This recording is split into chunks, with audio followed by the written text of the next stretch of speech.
Maidarpura police પથકની હદમાં આવેલા ઝાપા બજાર ખાતે વ્યાજે રૂપિયા આપવાનું કામ કરનારા વૃદ્ધ સોનીની દુકાનમાં ઘૂસીને પિસ્તોલ બતાવી 68,000 રૂપિયાની લૂંટ કરી ભાગી છૂટેલા બે લૂંટારુઓને મૈદરપુરા પોલીસે ગણતરીના કલાકોમાં ઝડપી પાડ્યા હતા.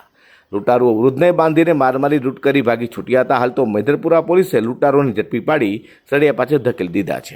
એક ઝાપા બજાર મેઇન રોડ ઉપર એક દુકાન આવેલી છે. દુકાન નંબર છે 4/3993, જે નામચંદ જી શાહ મની લેન્ડર્સના નામે ચાલે છે. આ દુકાનની અંદર સોના ચાંદીના ઘરેણાં મૂકીને લોન આપવાની આ લોકોનો મેઇન ધંધો છે.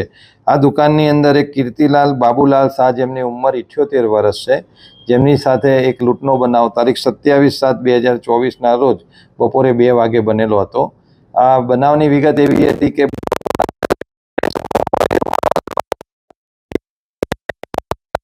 એક સોના જેવી ચેન હતી અને એક રાઉન્ડ ઉપર એમને લોન લેવા માટે આ કીર્તિભાઈ બાબુલાલ શાહને આપતા કીર્તિભાઈએ જણાવેલ કે આ ચેન ખોટી છે.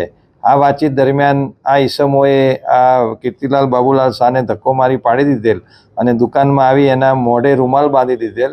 અને આ બે ઈસમો પૈકી એક ઈસમોએ તેના પેટના ભાગે છરી બતાવી અને બીજા ઈસમે એક પિસ્તોલ જેવું દેખાતું સાધન બતાવી તેને ધમકી આપી અને દુકાનના જે ડ્રોવર હતા એની અંદરથી 66,250 રૂપિયા રોકડા અને 30 ગ્રામ જેટલી ચાંદીની એક પાયલ, જેની કિંમત 2,000 જેવી થાય છે, એમ 68,250 રૂપિયાની લૂંટ કરેલી હતી.